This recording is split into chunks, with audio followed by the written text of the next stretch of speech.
Good afternoon, everybody, and welcome to another episode of the TRC Podcast. I am joined, as always, by my colleagues, Adam, Jake, Ryan, and Merb. I am Alex, of course.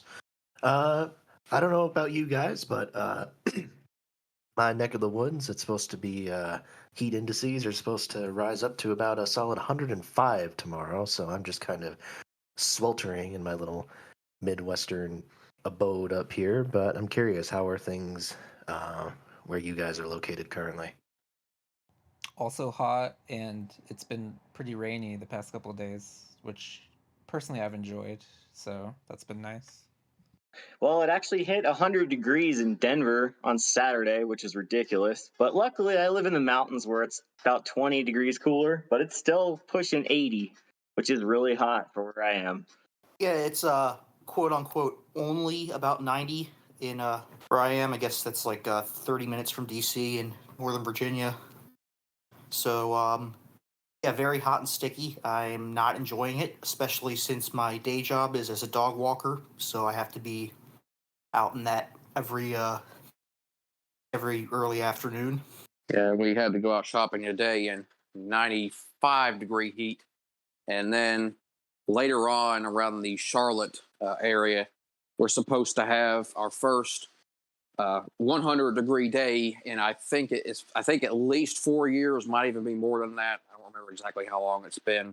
But yeah, even around here, that doesn't happen that often because it tends to get up around maybe 92 or 93 and just be really humid, which is plenty bad enough. But the mercury doesn't usually rise much above that. But this week it looks like it is, and this is my least favorite time of year because the thrill of spring is gone, but yet you still have all of dog days ahead of you. And that's, a lot of people I'm sure will disagree with me on that, but this is personally June, my least favorite month of the year because of that reason. Interesting. Well, you did anticipate my next question, which was going to be, are we summer fans? Are we haters? Or are we in-betweeners?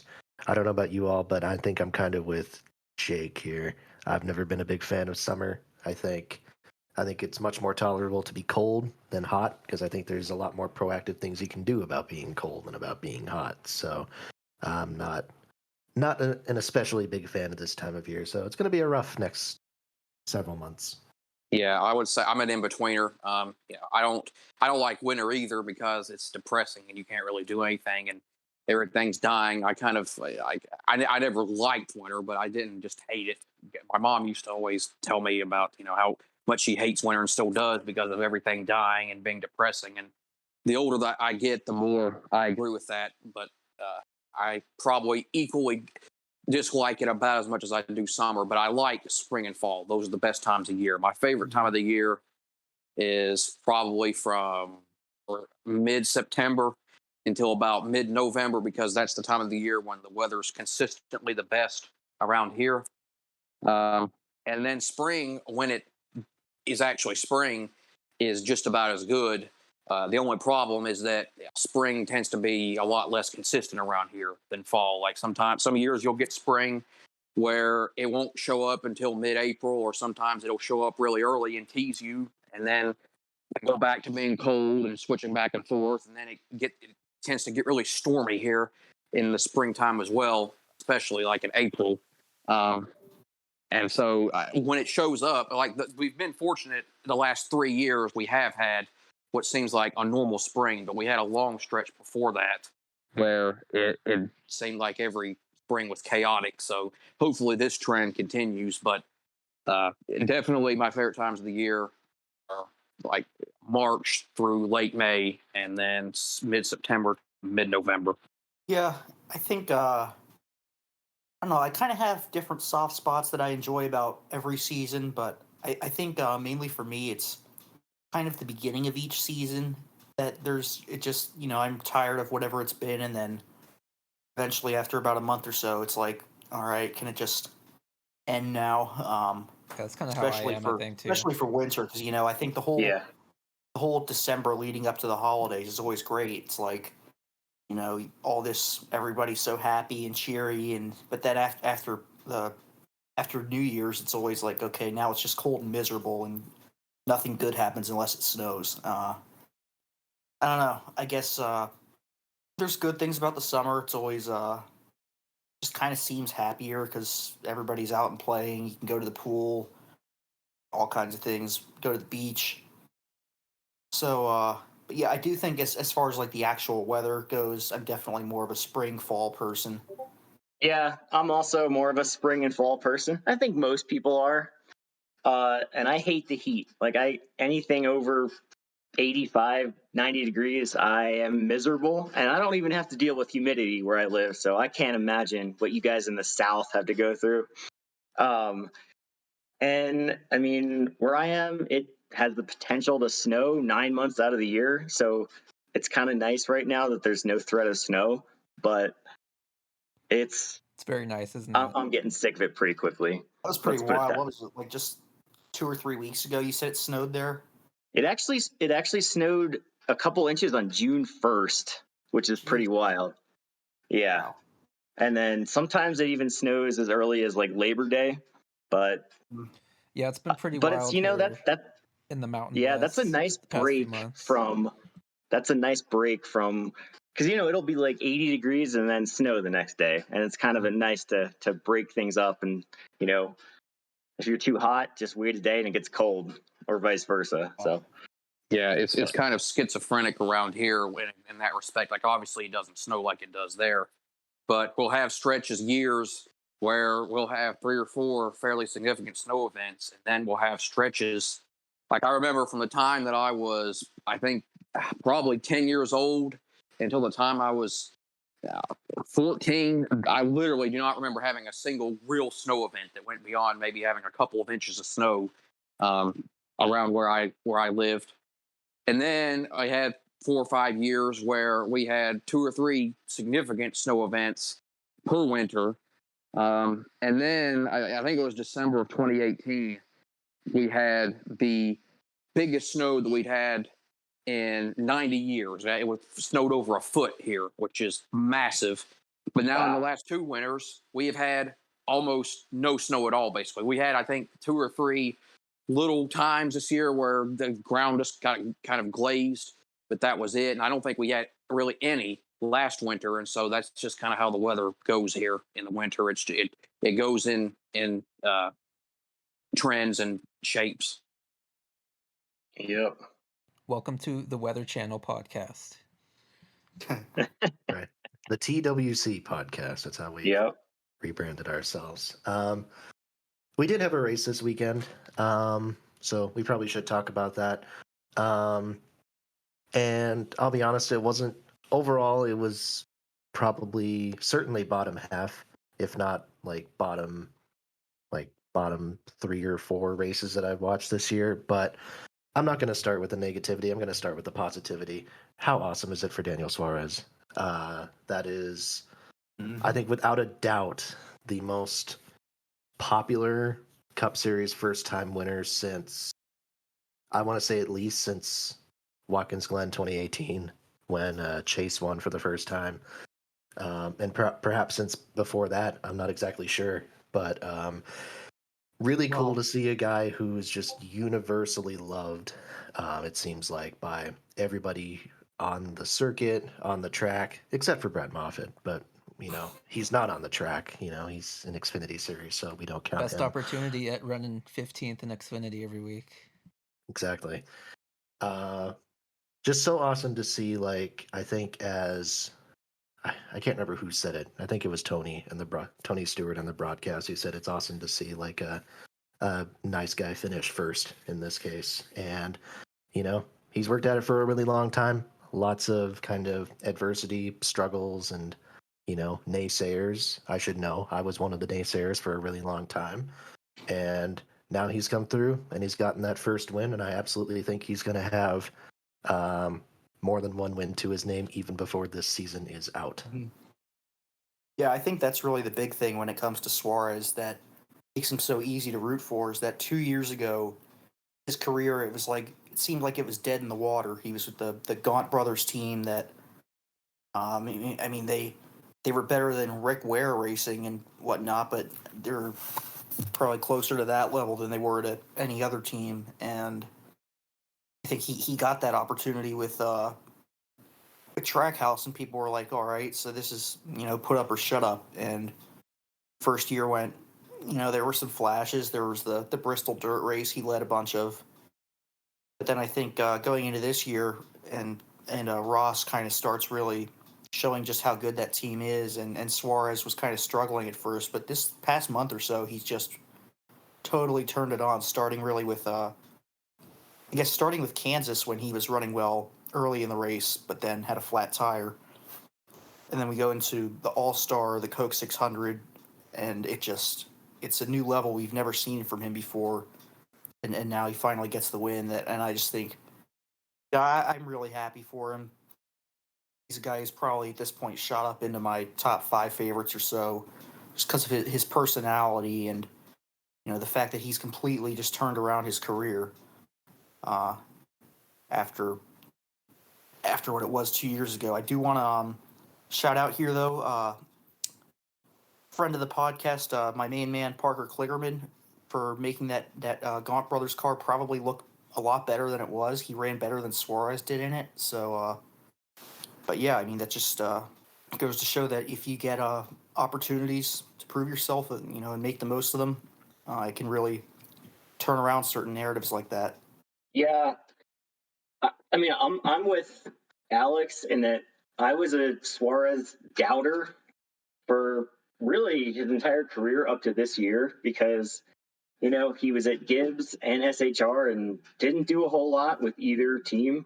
And yes, he wasn't the favorite driver. He wasn't given the best opportunities there, but I still think he probably should have done more than he did. So I was kind of expecting him to flame out after the Gaunt brothers experience, and he's proven me wrong. I mean, I think that Trackhouse has the fastest cars in the series this year, so he's probably looking better than he actually is, but I still think he is a legitimate, solid Cup driver, and I hope he sticks around for a long time, because like you guys have said, he's a very likable guy. He's easy to root for. He's relatable, and he's good for the sport. So I wish him nothing but success going forward. So I've been a fan of his since probably the 2016 Xfinity season. That was really when I came around on him and thought he had a lot of potential, because he had his first ever Xfinity win was like at Michigan, and he chased down Kyle Busch and beat him, and I was like, this guy's gonna be awesome. And then of course he kind of unexpectedly got thrust into Cup the next year, like a month before the season started. So personally, I cut him a bit of a break for his Gibbs tenure a little bit, especially for 2017. I think in 2018 he, for as bad as Toyota was that year, I thought he was like showing flashes. So between that and his SHR tenure, like I was high on him for a long time, thinking he had the potential to do stuff like he's done this year. And like Ryan said, that Gaunt brothers situation, I thought it killed his career.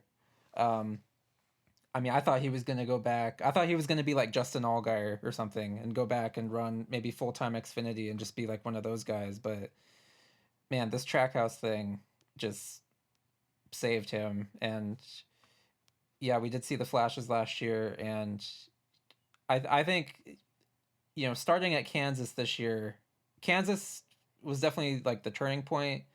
But the 600, I still think the 600 was a better performance than the Sonoma win, because he was pretty much at times in the 600 like laying waste to the whole field, whereas with this yesterday at Sonoma, Larson and Chase, I thought were probably the best cars, maybe arguably the best road course drivers in the series. And obviously Larson went off strategy, Chase had his penalty, and so it really came down to Suarez having to beat Buescher, who had a great run, and Michael McDowell, who I'm sure we might talk about him in this episode. But I thought it was a great performance yesterday from Suarez. But the 600, long story short, this year is the one for me where I'm like, okay, he's going to be winning races this year. And I knew it was probably coming up soon. My guess, I think I said it a couple weeks ago, was Nashville. But Yeah, I'm not surprised because he's always shown flashes on the road courses. So,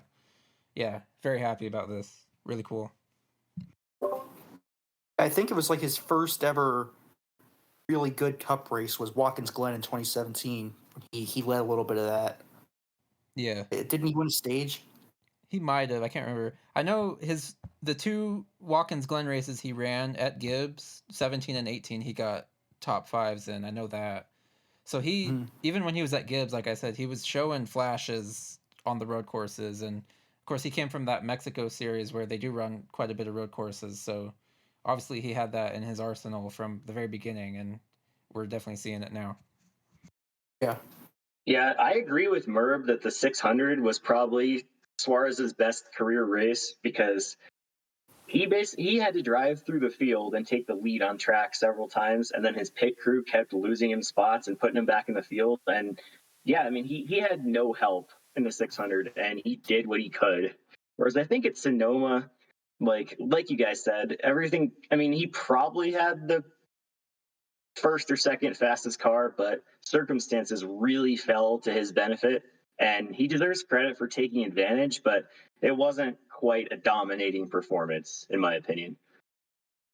Well, if only we had a some sort of metric that kind of rates every driver's race like that. Oh, wait, we do.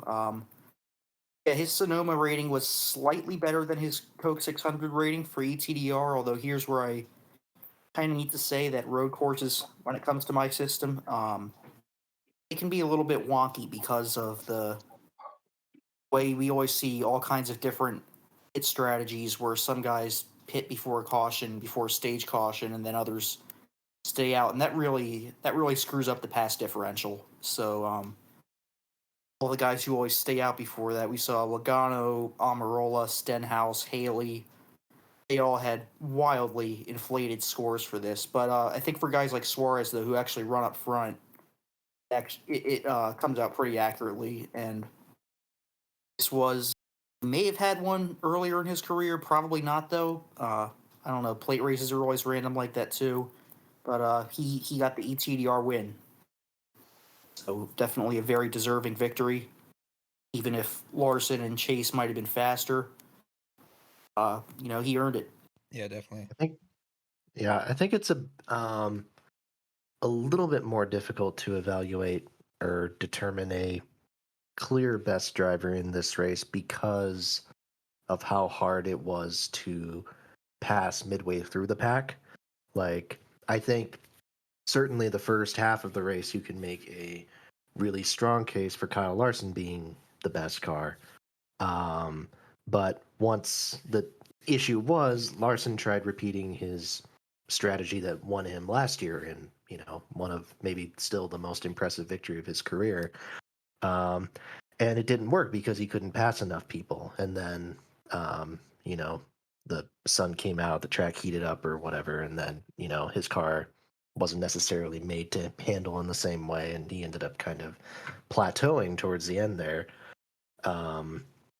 But yeah, I was not blown away by the passing in this race for sure, or the lack thereof. It was, I think, probably the most disappointing Yeah, aspect of the race. I was Mhm. pretty, as far as quality of the race goes, I was definitely hoping for more.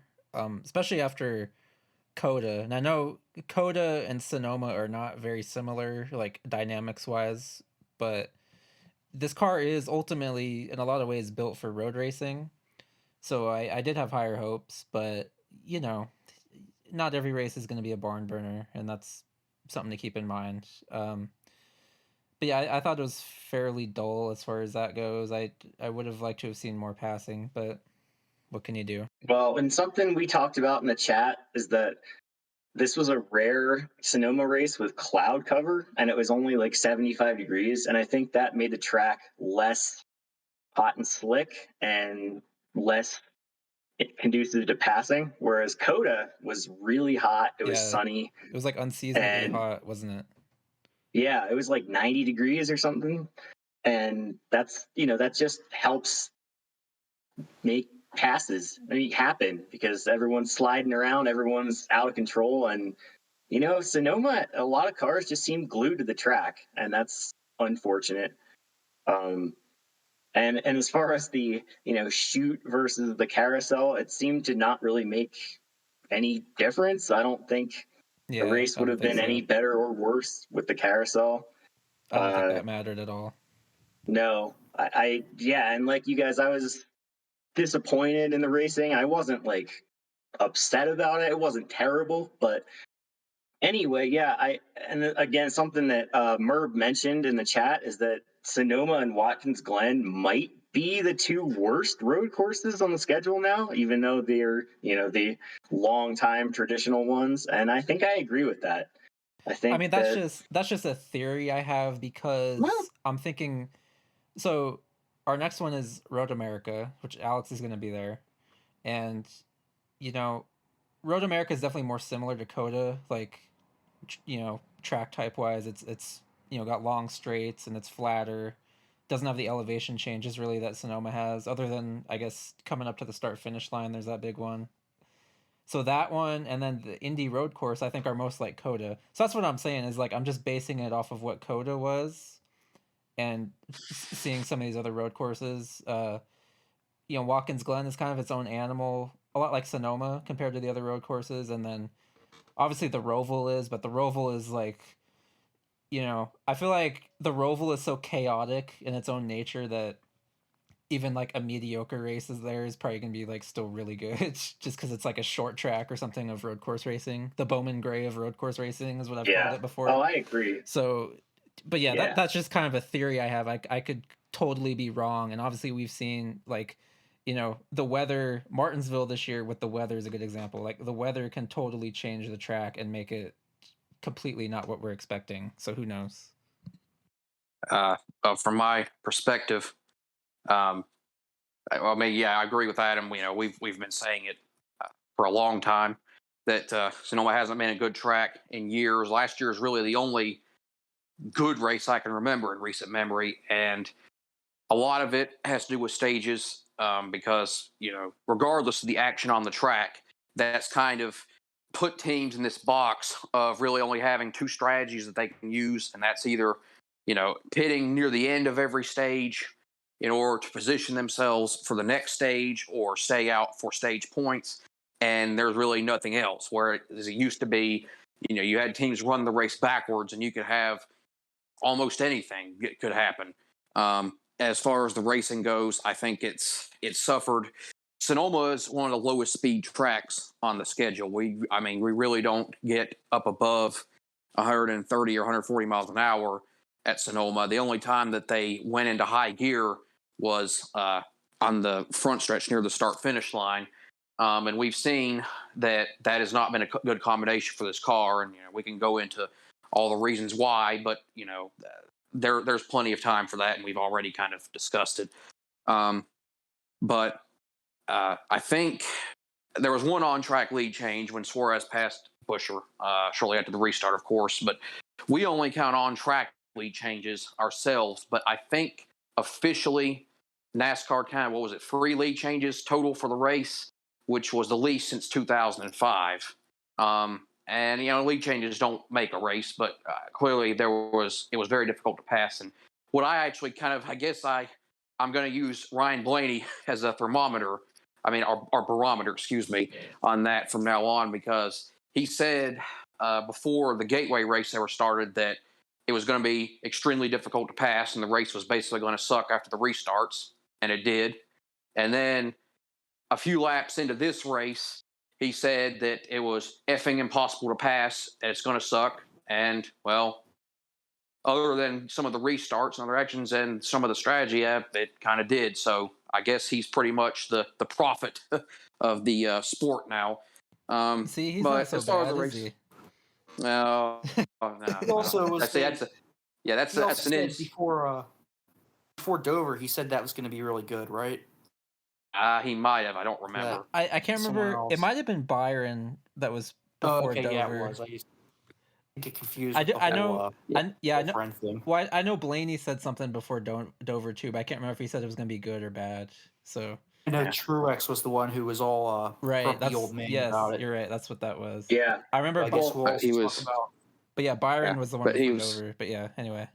that's just inside joke between all of us. But anyways, the race it wasn't terrible, but it wasn't good either. I would say I ranked on a scale of 1 to 10 the races, and I consider 6 to be average, and that's what I would put this race. If there had been any kind of thing that's happened in a lot of the races this year we've had where somebody got really screwed that deserved to win it undoubtedly, or we had some kind of stupid yellow or some kind of bull crap late in the race to knock it down, I probably would have rated it a 5, below average. But because it had a good, likable winner that really deserved it, pretty much, and didn't have any kind of thing like that, I'll put it as average. But I think Road America will be better.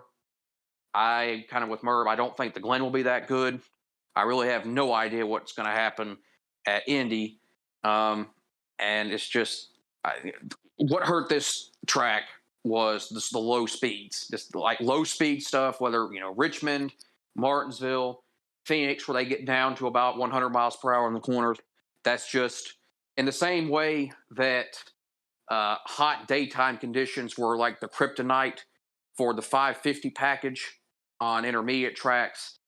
Low speed, flat corners are kind of the death knell for this package. And I'm sure they'll work on it and get it better. Like they're talking about maybe completely removing the diffuser for later in the season. They're doing some other things, and they've got some adjustability, like I've mentioned before, that they didn't have with the previous car.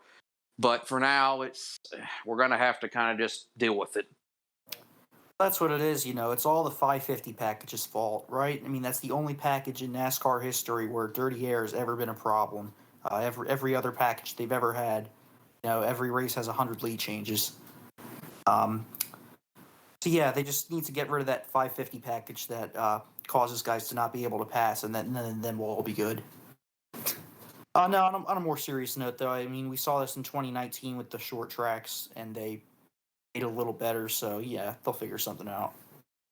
Yeah, I wouldn't be surprised, especially with like the championship race being in Phoenix. I feel like they're going to be pushing for at least some sort of adjustment as we get closer to that. To obviously, I don't think ratings wise or like whatever wise they obviously you don't want like a terrible championship race if it's supposed to be your winner take all Super Bowl extravaganza, blah blah blah. So yeah, I wouldn't be surprised if we see maybe some adjustments as we move on through the season. For sure. I mean, that's why they made adjustments to the short track package in 2020, is because the 2019 Phoenix chase race was terrible. So they knew that they had to do something, or else the championship race the next year was going to be terrible. And they did. And it ended up being a great championship race. So I'm hoping that they figure something out with the diffuser, and it's at least better. I don't expect it to be great, but at least better. And I figure, might as well throw this out as a question. Do you guys think that Sonoma should continue to be on the Cup schedule going forward? Oh, hell yeah. I think so. I think it's still, even if there's like some clunkers in there, and yesterday would fall under that category, it's always been one of my favorite tracks to watch races. I just, the potential is always there for a great race. I think, like last year we saw it. I thought last year was probably one of the better races I've seen there, maybe ever, in 25 years since I've been watching. So yeah, that's a no-brainer for me. Like totally, it should be on the schedule. What I want to see, although maybe slightly less after yesterday, is have them run it earlier in the season. Just because you got the green grass there. Although, as we did see yesterday, it being a little bit cooler than normal kind of made the racing worse. So I don't know. Yeah, it's like I do think it still belongs on the schedule. Right. As far as that goes, like the earlier in the season, maybe it's like you're trading off like aesthetics for better racing. So I don't know. I might just after that, I might just keep it where it's in June now. Well, yeah, I would say. Yeah. Sorry, go ahead. If they run it early in the season when the grass is green, they could end up racing in the rain too. And I don't know how that would go at Sonoma. It might just end up being a complete shit show. and the track is already so slow that I think it would almost be unbearably like just a slog in the Right. rain. Yeah, that's That would be a definitely slow possible. motion race for sure. I was literally just about to. One of the things I was about to say was literally just what Adam said. Oh, okay. Because in that area of California, especially, but there's pretty much a distinct. It's almost like in the tropics where it's a distinct wet and dry season. Like it almost never rains during this part of the year, but it rains a lot in winter and February, and that's probably a big reason why they don't have it now. And the pace of the track, it would be ugly. As far as do I think it should still be on the schedule or not, I'd give it a couple more years to perform, and then if not, then maybe look at something else. Like there's maybe some other West Coast options that they could look at that aren't too far away. Because the thing, I'm kind of a traditionalist when it comes to tracks like that have been on the schedule a long time and partial to that.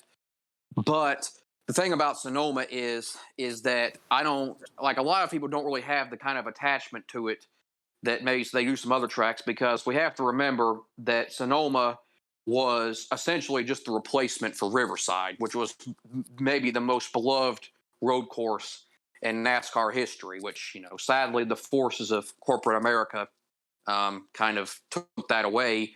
And so people, they didn't dislike Sonoma, but it kind of had, it already had a mark against it because it was a track that was really just seen as a replacement for something that was a lot better.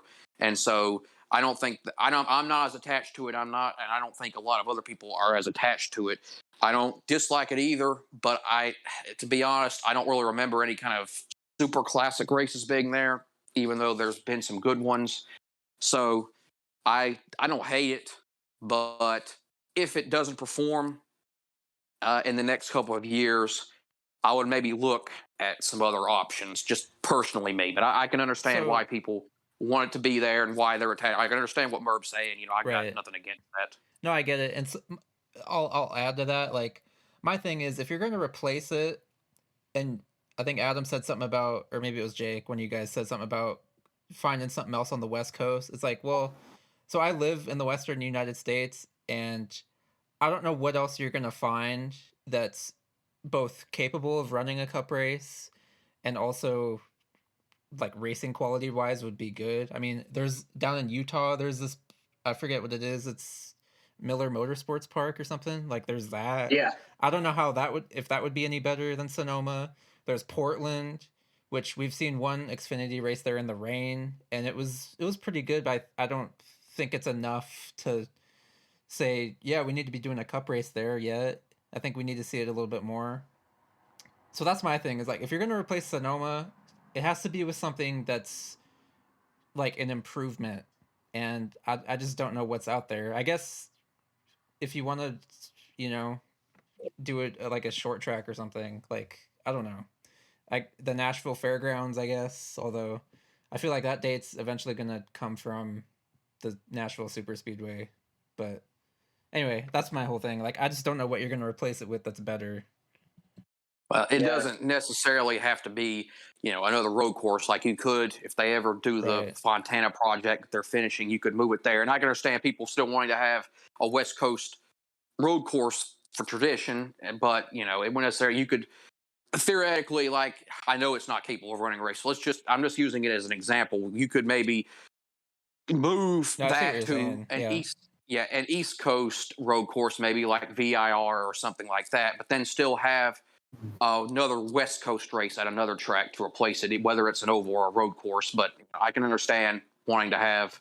But that's the thing, though, man. Like, I don't know how many tracks out west there are that are like capable of running a cup race. As sad as I am to say that, having very few, right? Like, I know, Adam and I live out here in the western part of the country, and like, there's not many options. So that's my thing. Yeah. I will say, as our resident Virginian, I definitely would not want to see a race at VIR, because I think that would mean that they would probably consider taking one away from Martinsville, which is like basically right in that same area. So no thanks to that. I wouldn't mind maybe Road Atlanta, and then kind of take it away from Richmond. That'd be the one. Yeah. Well, And or to even have it like as a companion race. Have yeah. Xfinity at Road Atlanta and Cup at Atlanta Oval. Well, and the other thing about Sonoma that I noticed is that the crowd was very sparse this weekend. Like most of Yeah, those I noticed that terraces, too. dude, those terrace seats were probably 2/3 empty. And this is after they missed a race in 2020 due to the pandemic. So it's like you'd think You know the what though? demand would be there. I wonder how much of it has to do with the NBA finals are going on right now in the Bay Area. I guess tonight's the game, but I wonder how much of that maybe had to do with it. Maybe not Oh, I much, didn't even but think about that. And maybe, Huh. maybe people were camping and doing more stuff well, there's not really any infield seats to speak of. So I don't know. It was just kind of concerning to see how little enthusiasm there seemed to be for the race. And I mean, I would actually be okay if they got rid of Sonoma, just running 2 races at Fontana, because Fontana is an awesome track right now. And if they turn it into a short track, it'll probably still be awesome. So, but I don't know that the LA market can handle. Well, now with the Coliseum, it would be 3 races. So, uh, but yeah, in the Western U.S., there's like nowhere to go. I mean, it's unfortunate, but there just isn't. So Yeah. One thing I do want to add now, I mean, obviously the attendance, compared to previous years, there was good attendance, and it just wasn't this year. I think maybe one reason why some people are partial to Sonoma, at least that go there or whatever, it does have more of, I don't know how to describe it, maybe an old world feel than a lot of the other tracks. There's kind of, it's in like in a quiet kind of area where there's not a lot of noise, and it's like a relaxed, laid back atmosphere. I think that's maybe one thing that people like about it. It's kind of got an old school feel in that way, and maybe that had something to do with the attendance this year. Even though it's been good in the past, but I don't know. But that's just one, like, I guess, little random thing I wanted to bring up. No, I agree. I mean, I've never been to Sonoma, but I have actually driven past it when my family was out in California. Yeah, I mean, it's very kind of, I wouldn't say it's far removed from civilization or anything like that, but it's definitely its own isolated thing. And if I'm being honest, yeah, I think part of the reason why I would want to keep Sonoma on the schedule is, and I know it sounds silly in a way, but I think it is the aesthetic. Like, I look at it like it's literally a road course that's built into the side of a hill. Um, and now when we race on it, it never looks as pretty as it does in the spring with like the green grasses and everything like that. But there's something about just kind of the natural terrain of it that I think would be really missed if we were to replace it with really much of anything else.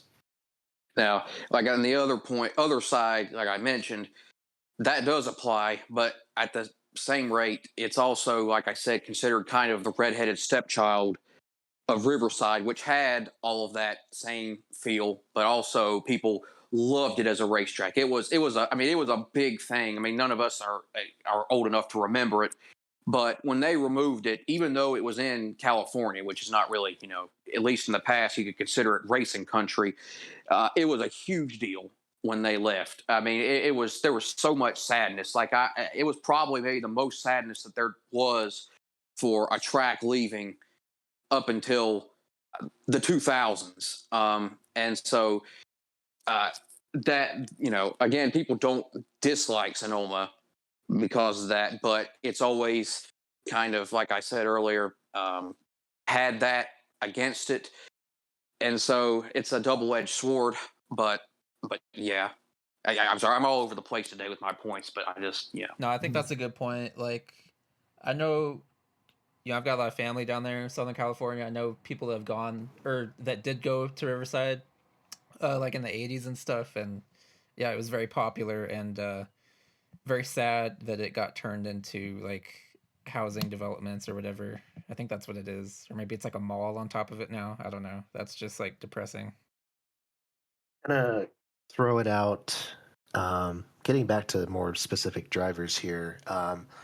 I know that one race doth not a career make, or however you want that saying to go. But after this weekend, do we think that Chris Buescher. Chris Buescher just raced himself into another season with RFK. Oh yeah, I think so.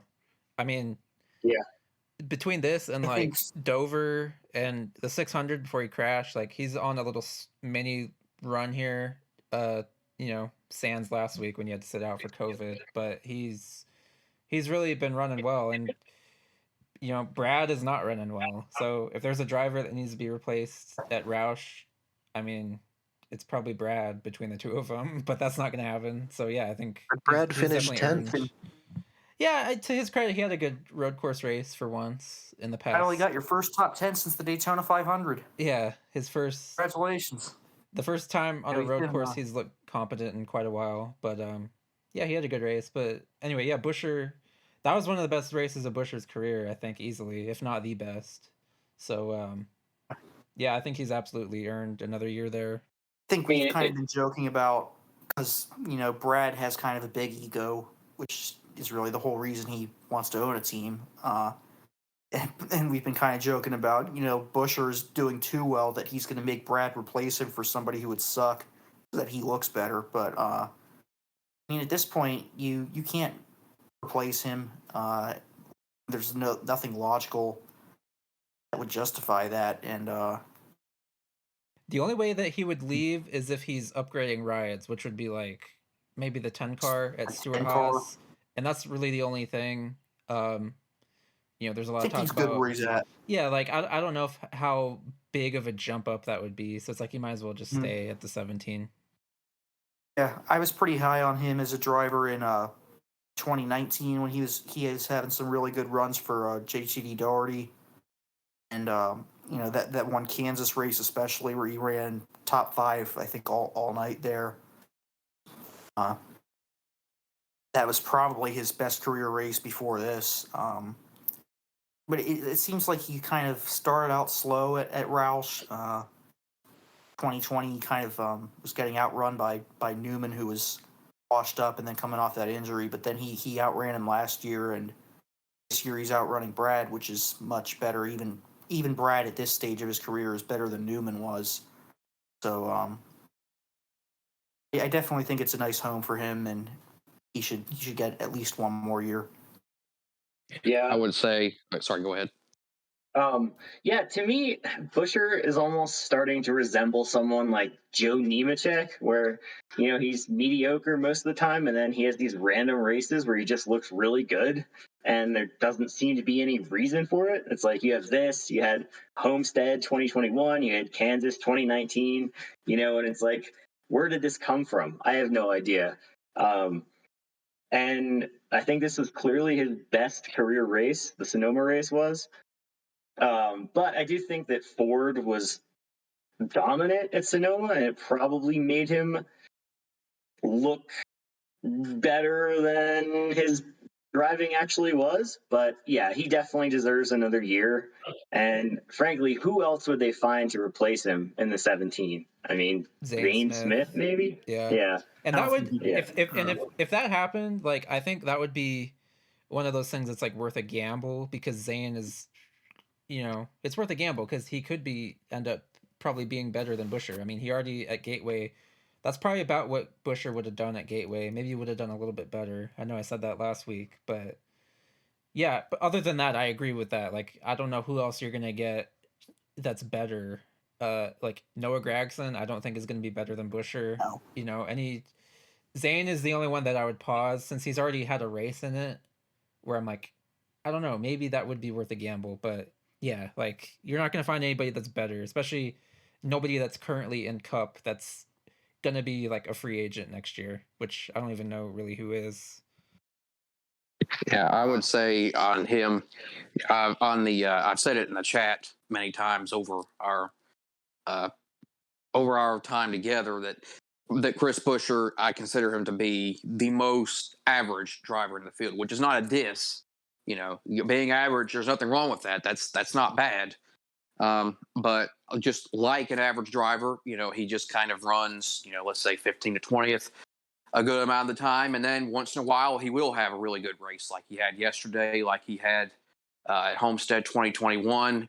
Now, correct me if I'm wrong. I it shouldn't, I guess, be shocking that he had a good road course race because if I remember correctly, he is a solid road course Yeah, he racer in history. is. Although it could just Is be Daytona 2020 I'm thinking of, but I No, think there might have been other ones. He won I'm an thinking Xfinity about race at Mid Ohio, and then he's had a couple a good. couple of nice Roval Yeah, at races. the Roval, he finished like third last year, I think. So yeah, he's definitely a Oh, good road course driver. oh yeah, yeah. Kind of in a similar vein to how I wasn't shocked that Suarez won yesterday. I never did say anything about him, but I wasn't shocked that he was doing well because if you remember correctly, at Coda early on, he was dominating that before he got shuffled out and pretty Yeah. much screwed. But getting back to Busher, he's that kind of driver that average drivers will have.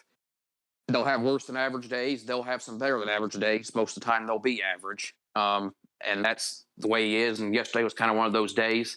I consider him to be like, I don't know, maybe a half step below maybe what Jamie McMurray was. And he did have a very good race yesterday. But as one of you guys pointed out, basically all the Floyds were fast. And so, Michael McDowell finishing third, who's he's overrated as a road course racer by the media at large, but he is competent at it. And, because of that, I can't just jump all over that and say that was, amazing. That's something that's sustainable, but it was good. And I also think that after missing Gateway because of COVID, that maybe he had some extra motivation there that also helped him. I don't know about that part, but there were some rationales and explanations for it. I don't think it was totally out of left field, but I still have to give credit where it's due. He ran a really good race, took advantage of maybe some bad things that happened to some other guys, and he deserved the second place finish. So, but overall, I consider him, average, and I consider him to pretty much be, the stereotypical Roush guy. Really, I mean, he fits their operation. Yeah, I think the big thing to me that really spoke to just how dominant Ford was the fact that Kevin Harvick, who's like past couple of years been one of the worst road course drivers in the field out of any normally contending driver, so bad that he just drove himself straight into the wall because Chase was in his rearview mirror last year. He's able to run top 5, and with him, it's like he doesn't even give a shit on road courses usually. He just goes into them, especially the newer ones, although Sonoma obviously is not one of those. It's like he's just kind of gone into them with no mindset that he'll contend at all, it seems like. But, yeah, for him and for Almirola even, who obviously was inflated by the strategy he was on, but he had like a plus 75 pass differential or something. Yeah, I'm like trying that. to figure out. Yeah, that's one thing. I'm sorry to interrupt, but one thing I wanted to say is, there were some guys that did make passes near the end. Like I saw, like Chastain went from like 20th to 7th on the last green flag run, and Bowman made up a bunch of spots after he got kind of not wrecked, but he had to miss the Kyle thing and got knocked all the way back. So I know that there was some passing going on, but I'm still trying to figure out how the hell Eric Almirola made what it must have been like over 90 green flag passes or whatever. I'm trying. I didn't even notice that as it was happening. Yeah, and he's historically Eric Almirola is one of the worst road course drivers of the past like 10 years of full-time Cup drivers, probably, right? So that definitely was shocking. Yeah. But I didn't even notice it until we were looking at the loop data afterward. And I was like, what? I think probably about 50 or so of those came from staying out on those two end of the two stages, but there's still more than that. And he finished 13th or 14th, and that was after being on that strategy, put him back in the pack a lot. So did have a legitimately impressive race, although again, the Ford speed had a lot to do with that. And Logano probably would have been a major factor if he wasn't also on that strategy, because both his teammates were up there. I think both he finished 5th and 6th. So yeah, I think the thing with road courses, once again, for my system is it has to count all the passes that happened during pit sequences, flag pit sequences, which I really wish there was some possible way that loop data didn't have to do that, but Uh, at the end of the day, it's just one part of it's 35% of what accounts for my formula, and it's just 6 races a year that it gets screwed up like that. Actually, probably 7 with Pocono too. Uh, so it's not really that big of a deal. And I think with my metrics anyway, I think they're generally meant to be taken more seriously as kind of season long things. Predictive measures of where a driver is going to run in the future, as opposed to a race by race exact measurement of each race type of thing. So that's all that is. One last thing I wanted to say on a more general note, like it's not specifically referring to any driver. This is something that's kind of a running joke on our server. And it's kind of a dead horse, but you guys haven't heard it, obviously, that are listening to this. But I think now, obviously, Chase and Kyle Larson did dominate the early part of the race when they were the ones out in front of clean air, and I still believe, are the 2 best road course drivers. That being said, the changes with the car that obviously they're still very difficult to drive. I'm not going to try to say that some amateur can come in and do well, but the changes that they made to the car with the sequential transmission and not requiring a throttle blip anymore, plus the independent rear suspension, which is supposed to make the cars more efficient on road courses as opposed to hauling that big, heavy rear axle around, helps. I feel like it makes the competition closer, and that at some point, the top guys that have been really good on road courses will figure it out and kind of become more dominant again, but maybe not to the extent that they were before. But for now, I'm really intrigued to see the road courses for that fact, because we saw a lot of different players at COTA. We saw a lot of players that we definitely didn't expect at the front of this race, and at least for this season, I think that will continue.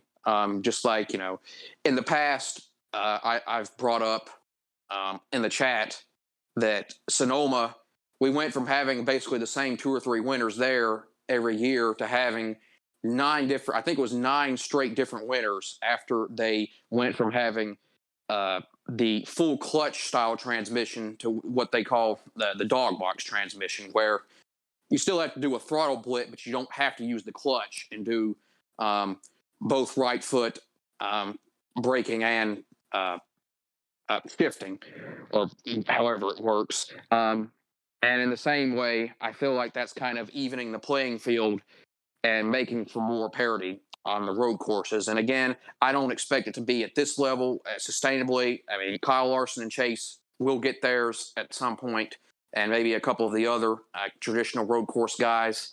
But that's something else that I wanted to bring up, that, even though yesterday's race wasn't good from a quality standpoint, I'm very excited to see the competition that I think we'll continue to see the rest of this season. And I'm especially looking forward to Road America. I think Road America could be a classic. Hopefully that doesn't come back to bite me, but I'm looking forward to that. We'll have to see what your thermometer says about that before Road America, Ryan Blaney. I think we can extend that to not just road courses this year, but everywhere. We've obviously seen so much more parity, and I think there's a few different factors involved in that. With obviously the Gen 7 being the biggest one, and also bringing back practice and qualifying. I think past couple of years, we kind of saw everything be a little bit stagnant, even with all this young talent coming in. Guys like Tyler Reddick, Briscoe, Christopher Bell, and even Cole Custer. I still have hope for him. Not everybody wins a race in their rookie year the way he did. I think just the fact that we were really seeing this, being on the verge of this changing of the guard for so long, and even before COVID, in 2018, 2019, we were seeing guys like Byron and Bowman starting to break out, and Chase Elliott really starting to emerge as one of the elite drivers. And I think they were being held back then by Chevy really not being good. Now that we have more manufacturer parity, we have the full race weekends back, and we have this new car that's just totally equalized everything. I think now we're seeing a much more accurate representation of who the best drivers really are. And, we've seen veterans like Harvick and Brad really fall off with that. And guys like Ross Chastain have really emerged. And I think Suarez, we can kind of put in that group now. Obviously, Trackhouse is really fast. I think Reddick has been great if he just doesn't seem to have an anvil fall on his head every single week.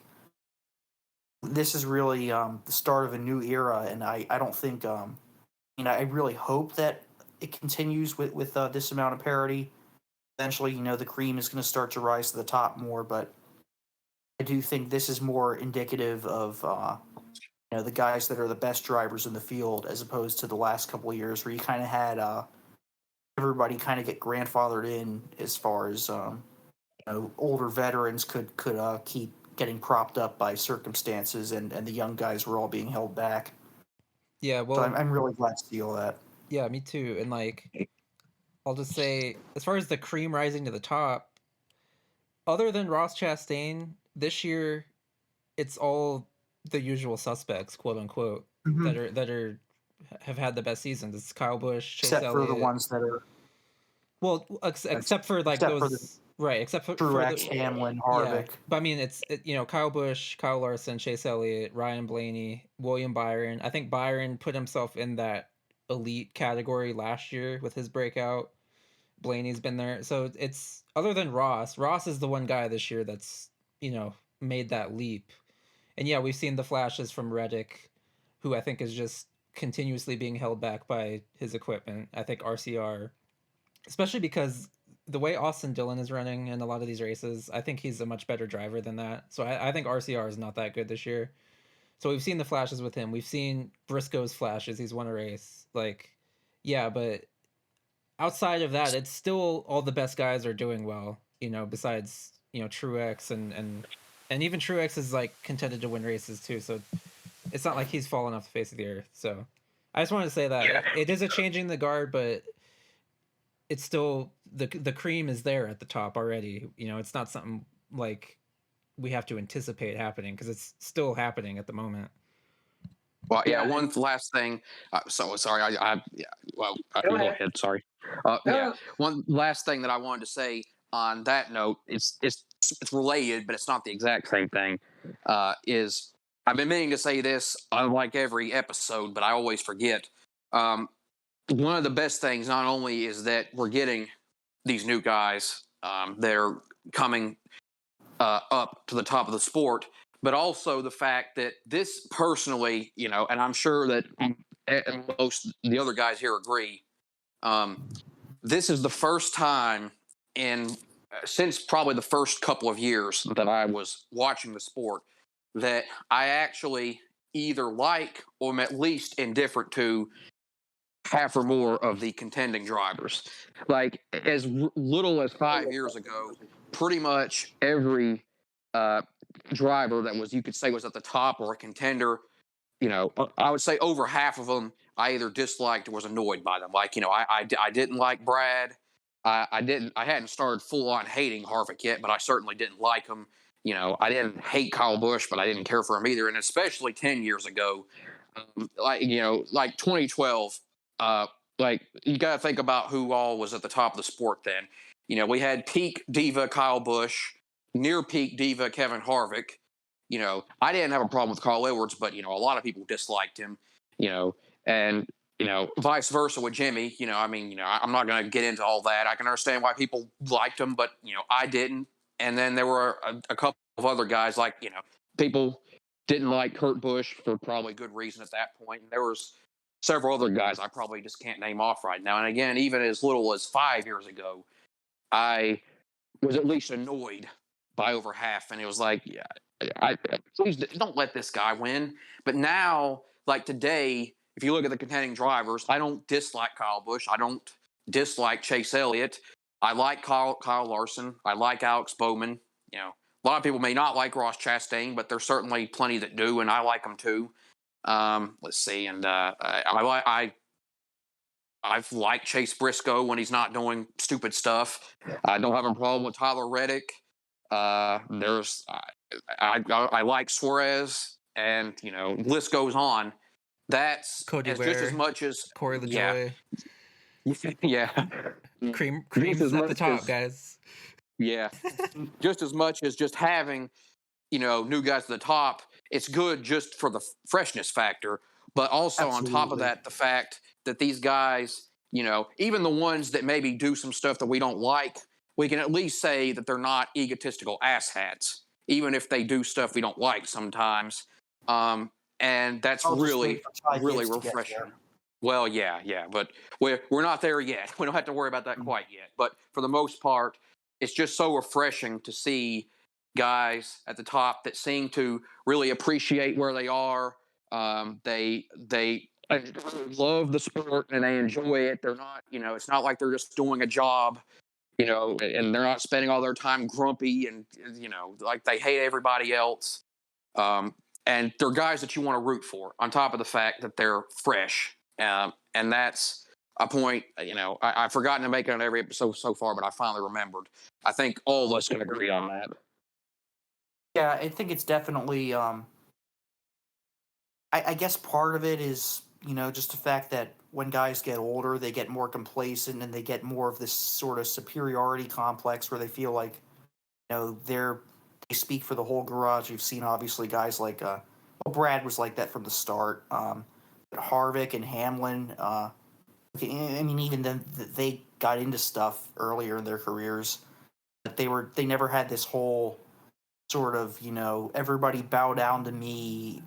I get to speak for everybody, and all these kids, they got no respect these days, and I need to put them in their place, kind of thing. That's just really obnoxious, and what really turns me off from guys like that. And even Truex, who used to be for a long time, the one refreshing guy when he first started winning a lot.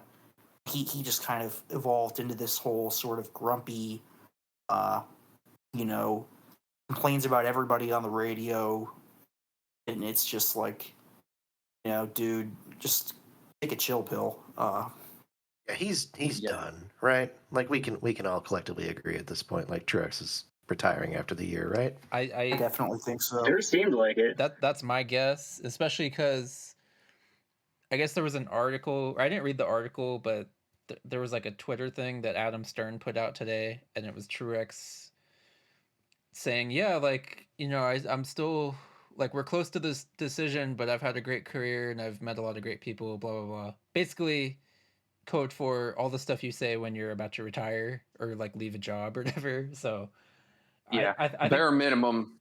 the Sorry, go writing. ahead. I was just gonna say I think the writing's on the wall. So yeah. Bare Yeah, I minimum, mean, he's retiring at the end of 2023. Bare minimum, but more. I'm Yeah. thinking more likely 60, I think this 50% or year. better chance at the end of this year. he's been acting like, he's been doing his Eeyore act this whole year, and it just seems like he's not really enjoying himself, and he doesn't like the new car very much, and he's yeah. So I do think he'll probably retire at the end of this year, and there won't be much fanfare about it because he doesn't want that. Um, but honestly, I would rather see a driver retire while they still have 1 or 2 competitive years left rather than hanging on for too Yeah, for long. sure. I agree with that. So for his legacy, I think this is actually better if he just bows out now while he's still relatively good. Yeah, you don't want to So be yeah, Dale Jarrett at Michael Waltrip Racing or exactly. Daryl Waltrip like Travis Carter Racing era. That's not Or good. or even Tony Stewart in late SHR era. So I think, yeah. And one other thing is that he, or not he, but it's crazy how Toyota has just completely like swung and missed in several races this year, where they're just like all the cars are completely out to lunch and they have no chance. And I think that has to be frustrating Truex even more. And days like Sonoma, it probably just makes him want to go back to his boat and never race again. Yeah, I think definitely think at the end of this year we are going to see aggressive go around for good, and he will never be heard from again. He'll just live out the rest of his days on his fishing boat and just know. They'll pal around with Dale Jr. and, Yeah. and whatever. We'll And then probably we'll see a little bit of him, I'm sure. Like he'll probably, I don't know. I don't know if he'll race again, but he'll probably make like media appearances. I don't think he's gonna be like Ryan Newman, who I mean, I guess Newman's doing the SRX, so I guess we will see him. But well, if you choose to watch that, but Yes, I um, guess I could see him as like one of those guest analysts for a week or something. yeah, like he'll probably do stuff like that, or like Yeah, I don't think it'll be just like Carl Edwards, where he completely disappeared Right. off the face of the earth, never to be heard of from again. But I should have said Carl. That's probably the better example. I don't think he's gonna. We'll see him occasionally doing stuff probably, and he's gonna. When his time comes up for the Hall of Fame, he's gonna be first ballot. I think no question Absolutely. at that point, unless somebody is in front of him that retires. But I don't think it's gonna line up because I think like Jimmy's getting in next year, so it's gonna happen. He's gonna get in first ballot. Like it's not a question.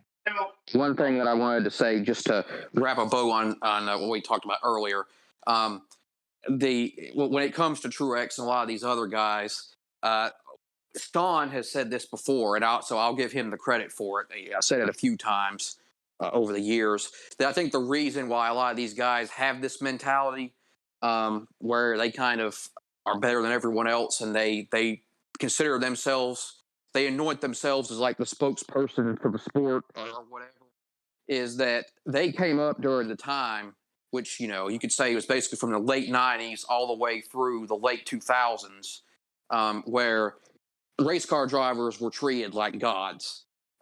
Whereas the drivers that came up before that period, they pretty much had to earn it. They had to earn their way in and earn their notoriety. And the guys that are younger that have come in after the sport is, kind of started to decline and not be like relevant in the mainstream anymore, are just happy that anybody's watching at all. But these guys that came up, sort of like the guys that ran NASCAR, like Brian France and some of these other people that, they kind of have this delusion that we're still living in 2004. But that's not the case. And that's why they kind of, I think, have this thing, this big ego. And I'm not even saying that I dislike all of them. But for the most part, these drivers with, other than I would say Junior and other guys, almost all the successful drivers that came into the sport from, let's say, in the 2000s that came through, pretty much all to at some rate were kind of narcissists in a way. And, Well, I'm not sad to see that go. Yeah, Other than Junior and present day Kurt Busch, really, that's about it. Yeah. Well, I was gonna add to that, like what Jake is saying. The thing that Sean said was that it wasn't. It was about they came up in the era where NASCAR was like at its peak. You know what I mean? Same thing where if you go back to the early, like the 90s IndyCar drivers were all a bunch of arrogant assholes because they grew up, come through the mid to late 80s where IndyCar racing was superior to NASCAR in American culture. So that was, I think, the point Sean always used to make with that. But otherwise, I just wanted to add that in there. We're talking about just going back to Truex before we wrap that part up. As far as hypothetical replacements go, who are we thinking, and what are the odds that it's someone whose first name begins with the letters T and Y? I think it's 100%. I would say it is. 100%. I would say it's a 99.9% chance, with the 0.0001 being that he gets abducted by aliens. Yeah, it's like 85% Ty Gibbs and whatever 15% Tyler Reddick, I think, is the way it is. They keep saying, yeah, like we want Ty to do 2 years Xfinity, but they're saying that under like the understanding that Truex is probably going to come back next year, at least from Gibbs' perspective. Obviously, we don't all think that. So, I don't. It's going to be Ty Gibbs. Like they have to, I think. I don't see any other way that it's not. I would Ty say Gibbs. the roadmap is that if Truex retires at the end of this year, I think Ty will drive for Gibbs next year. They'll renumber the 19 to the 54, and then whenever Denny leaves or retires or whatever, then they'll switch it to the 11 for the family thing. Like I think we talked about it last week, because that was JD's number, and that's the one that they consider the sacred one, and so he'll probably switch to that for the history, unless Ty really wants to keep the 54. But as I understand, the 54 was, that's Kyle's always number. been Kyle's number, and Ty just kind of likes it for some reason. But I think he'll drive the 54. I really want to see Reddick at the 19. I want to see it too, but I'm I'm not also expecting it. I'm kind of conflicted about that though, because it's great to see, even if I really like him, and that's part of the reason why I like him, that he's lifting up worst team. I don't want to see RCR just kind of sink into complete irrelevance without having a driver like Reddick to boost them. I mean, But yeah, at the end of the day,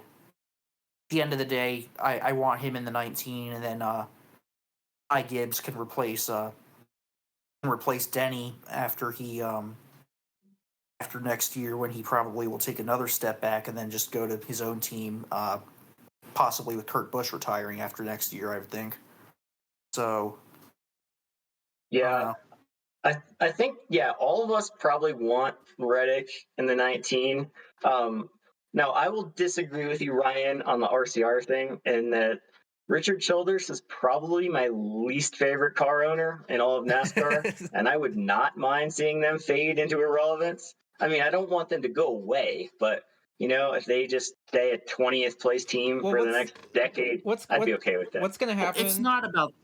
It's more for me that I just don't want to see us lose competitive cars that just fall into. Right. Oh, I see I what agree he's. with that. I see what he's saying, but like, what It's like when Larson. what RCR is going to be without Reddick is like what Petty GMS is right now.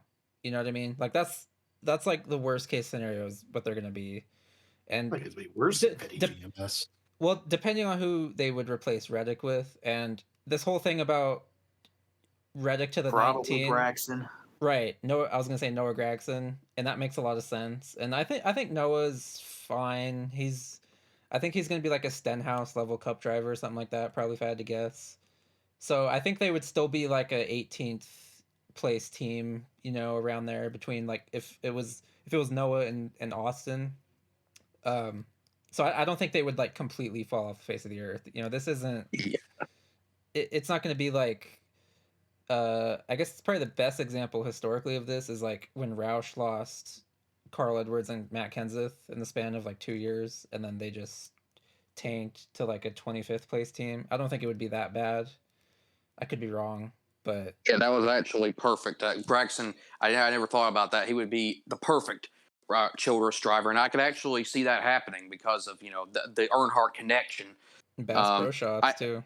Yeah, I could see now. Don't get me wrong. I don't think he's great, but I do think that Gregson could take that car farther than a lot of people I think would say, because he does have some fire, and that does count for something. Like his floor is going to be lower than some of these other guys that we talk about, and he's going to have some bad races and times where he makes a clown out of himself, but he can also probably have better races than, let's say, higher highs than some of these other guys, like say a Justin Haley, because he has that fire underneath him. Yeah, I just won't see him panning out as a Cup driver in the same way that he's like an even more kind of reckless version of Stenhouse, and that's not going to work in Cup. In Xfinity, when you have 10 competitive cars in the field, you can get away with that because you win enough to make up for it. But it's just he hasn't looked good in his Cup starts this year. He's run into issues in most of them, and most of them have been self-inflicted. I guess mainly I'm thinking of Atlanta when he just drove himself straight into the wall 15 laps into the race. But he's gonna. Wasn't he like top 10 for a while was it the 600? But then again, that's a race that had so many comers Might and have been after a goers. bunch of guys also wrecked out. Right, that's possible. It's hard as far as like Kala goes. It's hard for me to pinpoint where they're at, like Yes. equipment wise, because they have so many different drivers in there. And Haley's been like quietly pretty good, but he's also just Yeah, I've been impressed with Haley this year. I think how bad he was in the 77 for Spire kind of made everybody low on him because, well, that's obviously like a you piece know, as of we shit. see now, that car is just Yeah. it's probably not even on the same level that their LaJoy is. Yeah. And take everything. The driver, but it's just it's basically a wear car. You know, they have all kinds of different drivers in it. Yeah, and take everything that I said with a grain of salt, of course, because I am basing this a lot off of Xfinity, at which Junior Motorsports are the best team that have the fastest cars. But I'm probably buying too much into the fact that he has been extremely consistent in Xfinity this year. Anyway, long story short, I think Ty Gibbs is replacing Truex next year. I don't think it's gonna be Reddick, as much as I would love to see that. And as far as Reddick goes, he needs to get out of RCR like sooner rather than later. And my guess is the best option for that is probably going to be the 4 car for Stewart Haas come 2024. When Is that even an upgrade at this point, though? Well, okay. I think that Stewart Haas is a hell of a lot more capable of like being a powerhouse than RCR is, because we've seen it more recently. And I think there's a lot of like kookiness going on at Stewart Haas, and I think frankly a lot of it is because of Harvick. I don't think Harvick really gives a shit about like developing the younger drivers, and rightfully so. So my thinking is like if Reddick goes over there with like Briscoe and Custer and whoever's in the 10 car, that would say it's like Zane Smith. So like eventually you're gonna have like 4 young guys there, like all pushing each other. I could kind of see that as a gateway to having almost like a poor man's version of like this Hendrick team right now, where it's like these 4 young guys just like pushing each other and like growing together. So that's sort of my thought process with that. You could say there's some stunted growth going on over there right now. I think so. Wink, wink. Yeah, I mean, yeah. Yeah, and just to add to that, I think that even though SHR is probably not any better than RCR this year, I think they seem to be more volatile from year to year, and that's for sure good for someone like Reddick, because I think at their best they can dominate the series, as we saw in 2020. So 2018. If Reddick, if Reddick went there, I think that he might have years where he goes winless, then he might have other years where he wins 6 races, and I would rather have that than what he's stuck at RCR. I want to kind of the last topic I want to touch on here. I'm going to introduce it by saying a 4-word sentence that's going to piss everybody here off. Let's talk about McDowell. And I should say just briefly for context that there's no love lost for Michael McDowell here on this in this group. He's sort of, the way I kind of look at it is he's like the absolute worst traits of Ross Chastain magnified to about 100-fold. Very much the type of guy who drives over his head, drives aggressively, and I would say dickishly, relatively. And without any of the redeeming qualities either. Right, yeah. Projects kind of a nice guy persona that doesn't seem to mesh well with how he drives. And then, of course, the 2021 Daytona 500 win was one of the most chicken shit victories I've ever seen in my life. So no love lost here. So I want to preface that. But McDowell and how announcers consistently praise him with how he does on road courses. Let's not forget Gateway. Right, yeah. The Gateway thing. So what I'll say is that I thought this race at Sonoma was the best race of his career. Like, yep. Bar none. I agree. That said, also, I think his road course prowess is significantly overrated, because he his background is in this series that either doesn't exist anymore or it's like named something else that's I don't know. Anyway, he was in the Star Mazda series, which was like basically it was like the Arca of open wheel like level quality of the competition we're talking about here. So this isn't like he was even like an Indy car driver that did really well or that type of thing.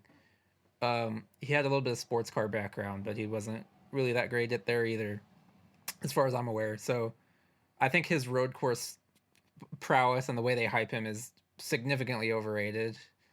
It's definitely overrated. However, I do think it is part of the reason why he's stuck around to receive the chances he's gotten, which is what segue into my point here.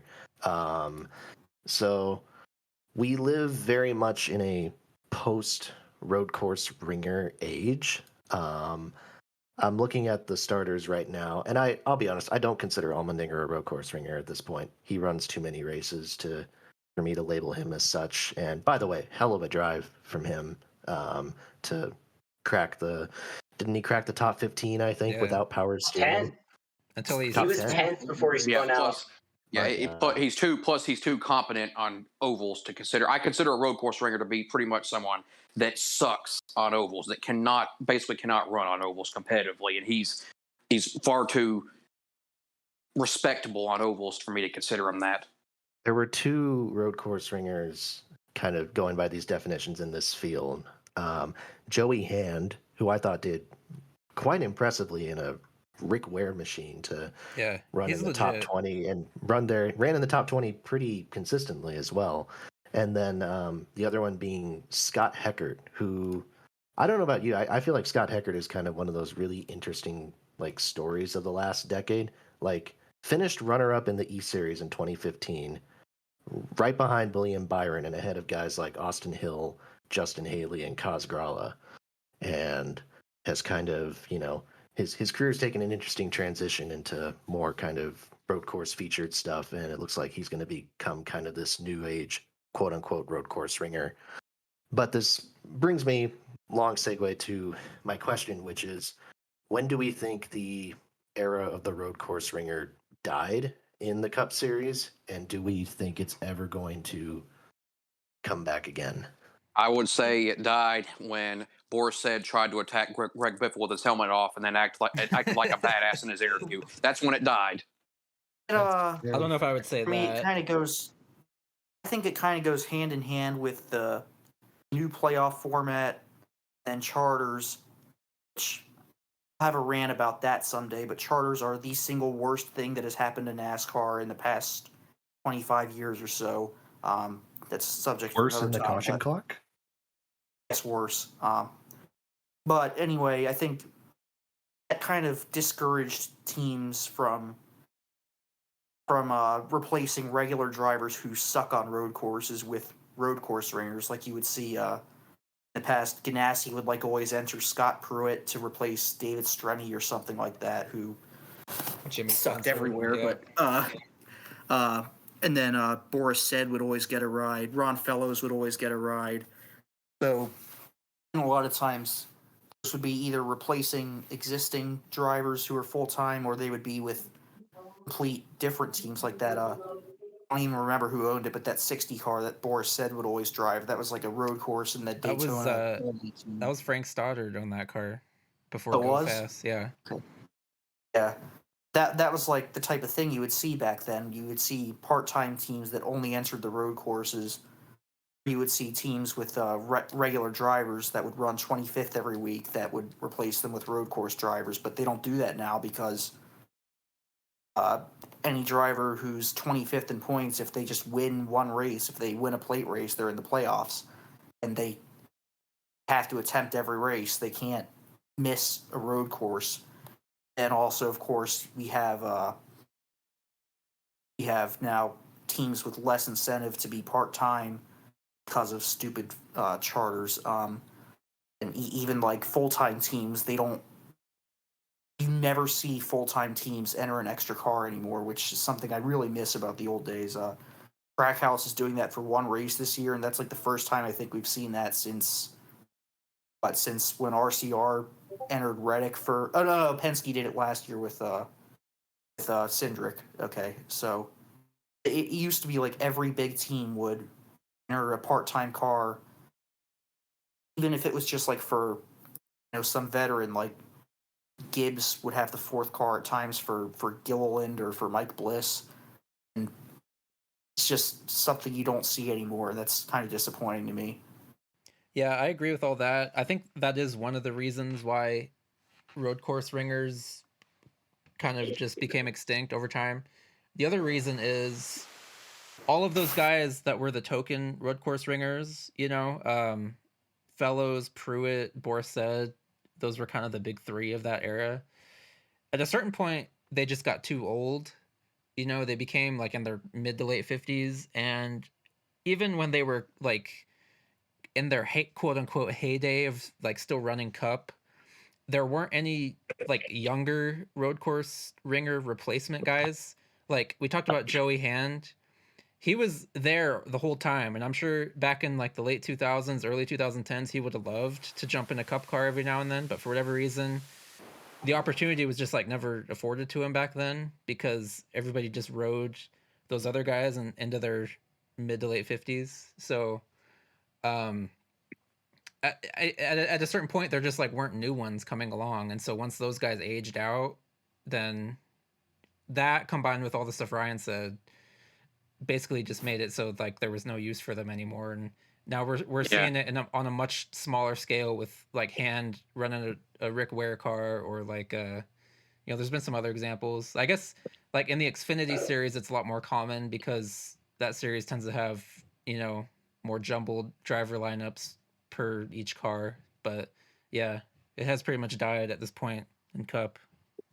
Yeah, and it's not like Borsed and Ron Fellows; those guys were even that good, anyways. At least in NASCAR terms. No fellow slander allowed here. I mean, he's obviously. I'm not saying he was bad. He was. But, yeah. Fellows was clearly the best one, I think. Him or Pruitt. I'm not very high on Borsed. I think he's a very likable guy that wasn't as good as people think he was. Personally, People liked him just because he looks like Bob Ross. Let's be real. Sure. I feel like in some ways Sed was like kind of a proto McDowell, just in as far as like how good he was on like the super speedways as well, or at least how he could find speed. Yeah, that makes a lot of sense. Well, he had that one Daytona race that he almost stole because he stayed out, and then Tony Stewart thankfully passed him right before there would have been one of the most bullshit caution last lap cautions ever. I think it was like for a tiny little piece of debris, but yeah, regardless. Yeah, but McDowell, I was going to say earlier, I mean, everyone's in agreement on it. His road course racing ability is overrated, but like I said, he's competent. He's a top 15, I would say, road course driver, but that's not. Here's the thing with that, though. It's like, who in the current Cup field isn't competent at them? And before yesterday, the guy I always brought up for that was Eric Almirola, because he's just not been good at them the past several years. But at this point, to be a competent Cup driver with as many road courses as there are on the schedule, you have to be good at them in some shape or form. You have to be able to run, top 15, top 20 at least. And if you're not, then frankly, you're probably not going to be lasting in Cup very long at this point. Yeah, and that's why it's even more overstated now. It was probably closer to being accurate, 5 to 7 years ago, but now it's even less truthful now. Yeah, there's like no Greg Biffle or Matt Kenseth who just absolutely suck on them every time. Sterling Marlin was like the all-time. He absolutely hated road course racing and like wouldn't even try it. Junior, Junior got better on them toward the end of his career, especially at Sonoma, but it was like he just didn't even give a shit.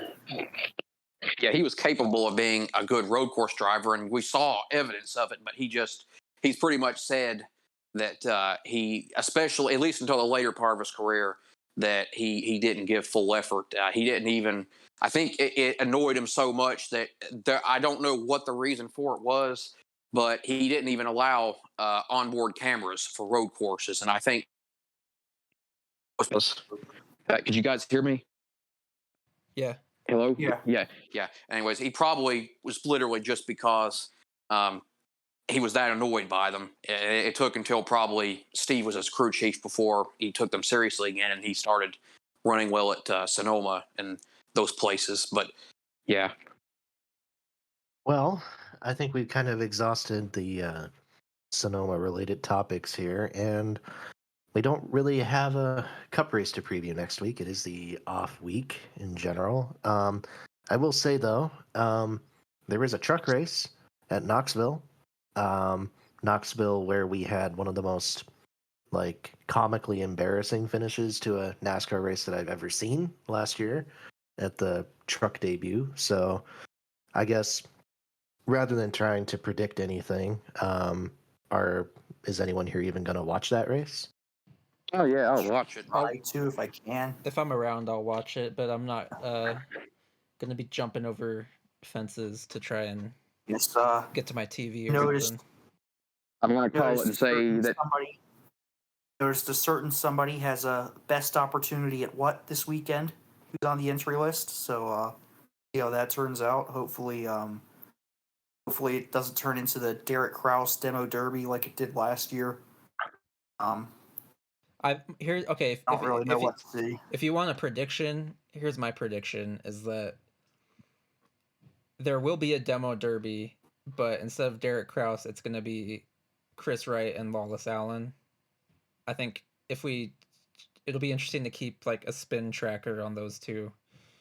Yeah. Don't forget Dean Thompson. Don't count out Stuart Friesen either. I mean, everybody says he's like the dirt racer of the truck series, but he's a weapon, and we saw it. This weekend. At least he's like fast though. I mean, those guys. I don't know. Dean Thompson's not that bad, I don't think, but Wright and Lawless Allen, it's like what the hell. Yeah. I'm picking Chase Purdy to win for absolutely no reason. The Purdy's look better. Nice has with their lineup is kind of exactly what I mean with, you have such bad drivers that just on these special races when you could so easily put somebody in to replace them, but then there's the chance they get a fluke win and they're in the playoffs. So, right, yeah. I mean, all three of those guys probably shouldn't be there to begin with, but yeah, Allen and Wright just especially, it's like something they get into something every week. At least Thompson tends to just be slow, and even then, not quite as slow as the other two. The thing that I'll bring up on that note is last year, I forget, it might have been Gateway or Iowa. There's one race where they had a driver, I think it was Ream, that had literally, I'm not trying to make light of him, obviously, but they had a disabled driver. His name was Armani Williams, and he managed to go the entire weekend, practice session, qualifying, and race without being involved in one incident. And I think that, if I remember correctly, Chris Wright has been involved in, I think, 20 incidents so far this season, which that's a lot. Consider how many races there have been. That's bad. Really bad. Also, shout out to my guy, Brayton Laster, who I believe is making his debut this weekend. I can't remember. I think maybe he's made one other start, but Brayton Laster, potential future friend of the pod, racing this weekend. But okay, I think that does it. As far as next week goes, I don't think we've made any concrete plans yet as far as what we want to do. We may end up taking the week off. We may end up deciding to do a special episode of some description. But we'll figure something out. And when we figure it out, we'll go ahead and tease it on our TRC Podcast Twitter account. Or maybe we won't, and you'll just have to sit in front of your computer screens next Monday night in suspense, waiting for the new upload. And then if we don't upload, you'll be, I'm sure, very crushed. Any last thoughts before we wrap it up for the evening, guys? I love Daniel Suarez. That was awesome. That was really awesome. Yeah. If we do have a show next week, I probably won't be on it just because I'm really burnt out on all this. I mean, I love watching racing and following the sport and talking about it, but between the fact that we basically, for me, there wasn't much of an off season last year because the F1 season, which was very stressful, went on for about a full month after the Cup season ended, and then we had some personal stuff, with moving and all that lasted all the way up into January, and so it feels like it's been forever since I've had a break, and so I sound like a real baby here because how much effort does it take to watch TV and then talk about it? But I just needed a mental break from it. But I will definitely be on after the next race, and unless there's some emergency or something unforeseeable, I should be on every week. But just next week, I just got to have some time away. I feel like this season is one big, we're all kind of riding on one big high, even if not every week has been great. So yeah, I think coming down from that high is a healthy thing to do sometimes. Okay, well, I think that does it. Thank you all for listening. We will be back next week or the week after that with more great discussions, which I know you enjoy so much. Thanks a lot, and have a great rest of your week.